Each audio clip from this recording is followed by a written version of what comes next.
bakka haqti hin jirre bakka dhugaan hin jirre qaroominni hin jiru. Namni sammuun isaa gidiraan guutame qaroo ta'uu hin danda'u. Ofillee fayyadu biyyallee fayyadu ameet amanama. Wanni qaroominni kan argamu sammuu dhuwaa sammuu qulqulluu keessaa qaroominni ba'a. Beekumsi ba'a. Beekumsi madda. Bakka haqti hin jirre bareedummaan hin jiru jaamna. Bakka haqti hin jiraanne jagnummaan hin jiru jaamna. Namni kan ofitti amantummaa qabaatu kan jagna ta'ee waan tokkotti xiyyeeffatee hojjetu kanii kaayoo dhaabbateefillee of kennuu danda'u. Sammuu qulqulluu fi bakka haqti jirtu ofitti amantummaanis jira jedhee amanama. Bakka haqti jirtu tokkummaanis jira jedhee amanama. Kanaafuu tokkummaa kan arbisu maal? Wal amantii dhabuu, wal sobuu, wal shakkuu, sammuun dharaan guutame dhugaa sin argu, rakkina sin argu, fala sin argu. Kanaaf bakka haqti hin jirre bakka dhugaan hin jirre qaroominni hin jiru. Namni sammuun isaa gidiraan guutame qaroo ta'uu hin danda'u.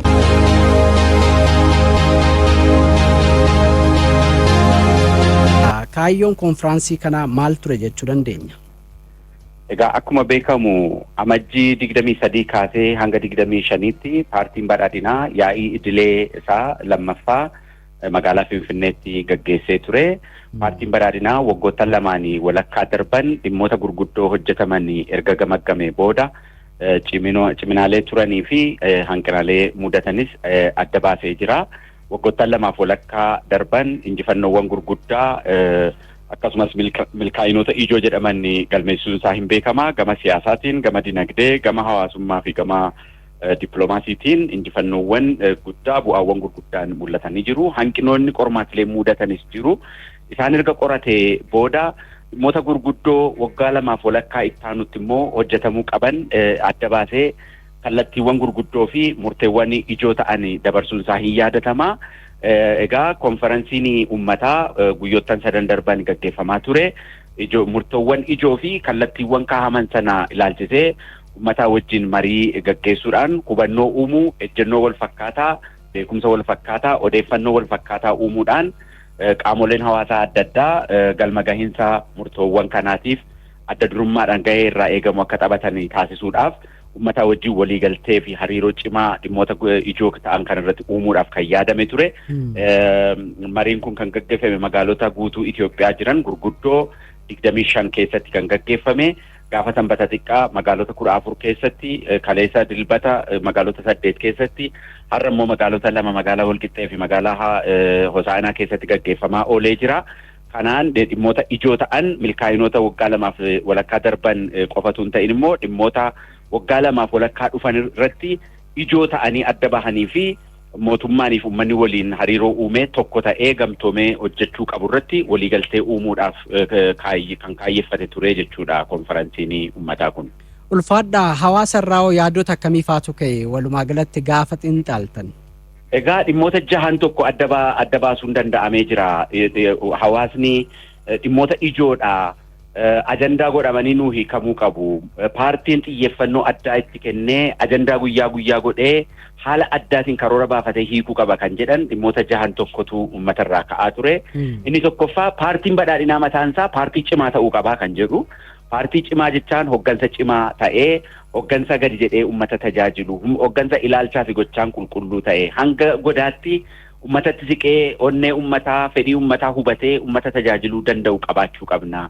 Hoggansa qulqulleessuun paartii cimsuun ammas cimee itti fufuu qaba. Paartiin cimaan nu barbaachisa. Garuu immoo hoggansi sadarkaadhaan jiru kan gadi jedhee uummata tajaajilu, qalbii fi onnee uummataa, fedhii uummataa hubatee kan tajaajilu akkuma jiru, kan immoo uummata deddeebisu, imimmaan uummataatiif sababa kan ta'u, karaa adda addaatiin naamusaa kan hin qabne, tajaajila kan gufachiisu fi boohicha uummataatiif kan sababa ta'u waan jiruuf isa qulqulleessuun itti fufuu qaba. Waggoottan lamaan darban tarkaanfiiwwan fudhatamaa turan itti fufuu qabu.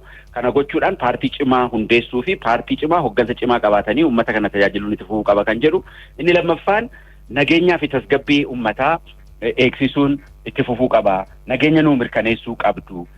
Waggoottan lamaan sadan darban guutuu biyyattii keessatti nageenya mirkaneessuudhaaf hojiiwwan hojjetaman jajjabeessuudha. Bu'aan dhufaa jirus jajjabeessuudha. Haa ta'u malee ammas guutuu miti.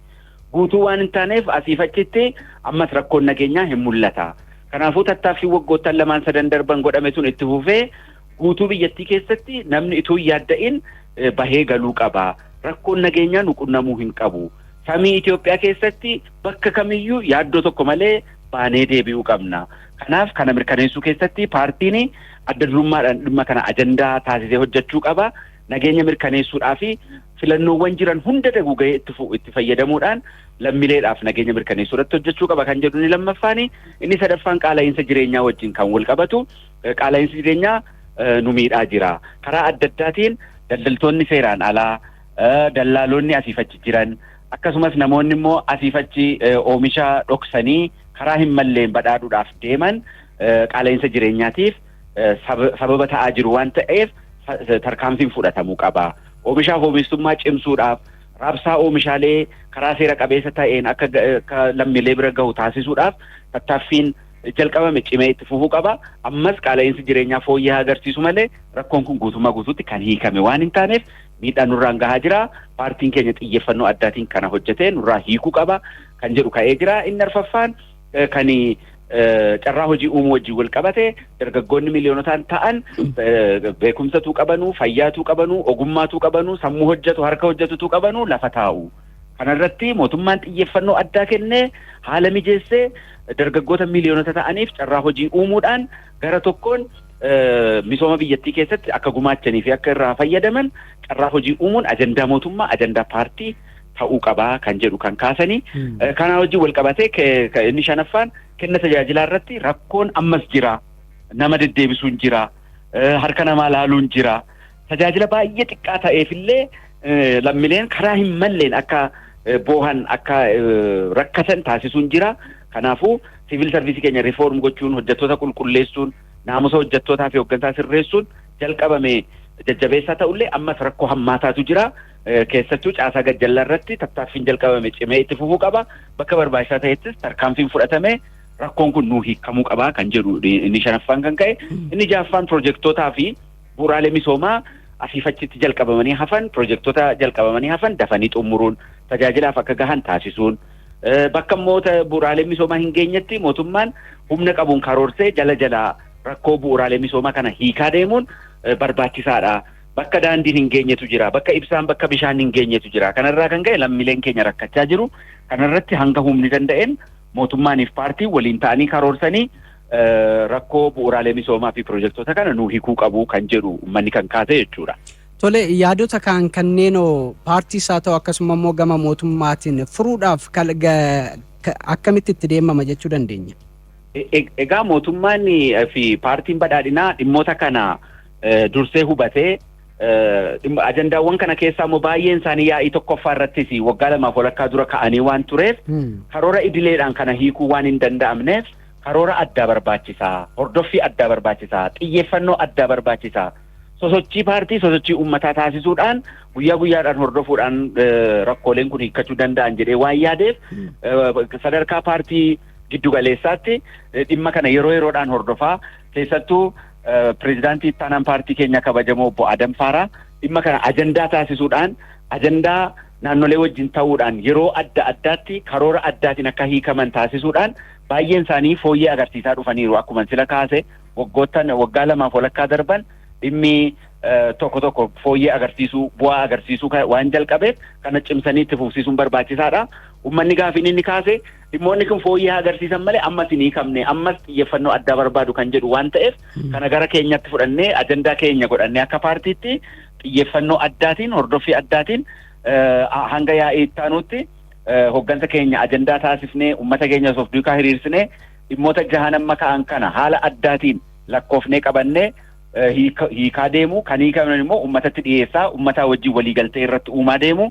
Kan hin hiikamne immoo qaamolee dhimmi ilaallatu wajjin ta'anii haala addaatiin xiyyeeffannoo kennanii hiikaa deemuun waggaa 2 walakkaa dhufutti haala addaatiin kan irratti hojjennee hiiknee uummata keenyaaf kan beeksisnu ta'a jechuudha. Tole, Dr. Biqilaa Hurrisaa, hoogganaa quunnamtii uummataa fi idil-addunyaa paartii badhaadhinaa kallattiidhaan toora bilbilaa irratti argamuudhaan dhaggeeffattoota keenyaaf ibsa bal'aa laattaniif ulfaadhaa. Isinis galatoomaa.